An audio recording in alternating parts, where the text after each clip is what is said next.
Мына бір көрерменімізден тағы бір сұрақ келіпті. Сол сұраққа тоқталып кетсек, сұрақ былай: елімізде кейбір жамағаттар рабита деген дүниені насихаттайды. Біз сол рабита арқылы пірімізге, ұстазымызға байланамыз.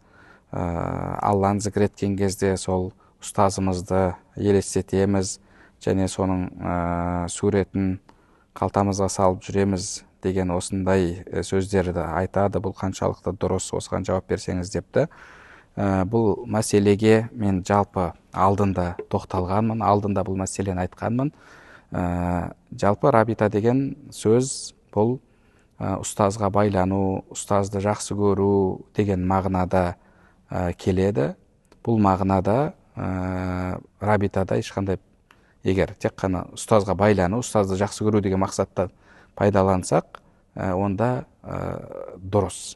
Ал егер рабита деген бұл зікір кезінде, Алланы зікір етіп жатқан кезде, немесе намаз оқып жатқан кезде мысалы ұстазды елестетіп тұру деп айтатын болсақ, онда бұл қате, бидағат іс болып табылады. Неге? Өйткені ғұламаларымыз айтқан, соның ішінде шейх Буты бұл мәселені астын сызып айтып кетеді.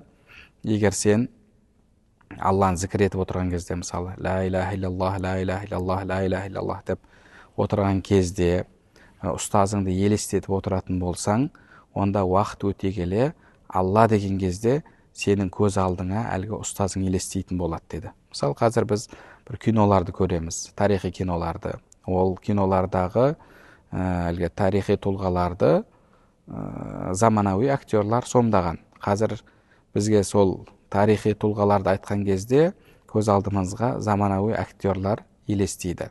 Неге? Өйткені біз көріп осындай арасында байланыс пайда болып қалды. Сол сияқты сен Алланы зікір еткен сайын ұстазыңды елестетіп отыратын болсаң, піріңді елестетіп отыратын болсаң, онда бұл әлгі әл-хулул уәл-иттихад ақидасын алып келеді деді шейх Буты. Яғни Алла әлгі адамға енді деген ақидаға алып келеді дейді.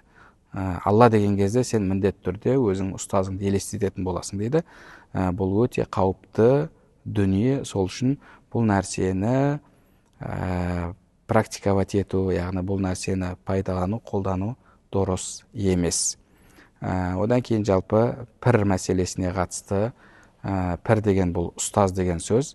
Ұстаздың басты шарты, ол мейлі сопылықтағы ұстаз болсын, мейлі басқа ұстаз болсын, шариғаттың шеңберінен шықпайтын, шариғатты ұстанатын, ісі де, сөзі де, саған беретін тапсырмалары да, уазипалары да ешқайсысы шариғатқа қайшы келмейтін тапсырмалар болуы қажет. Өкінішке қарай елімізде кейбір пірлер шәкірттеріне, мысал ретінде мүриттеріне екінті намазынан кейін нәпіл намаз жүктеп қойған.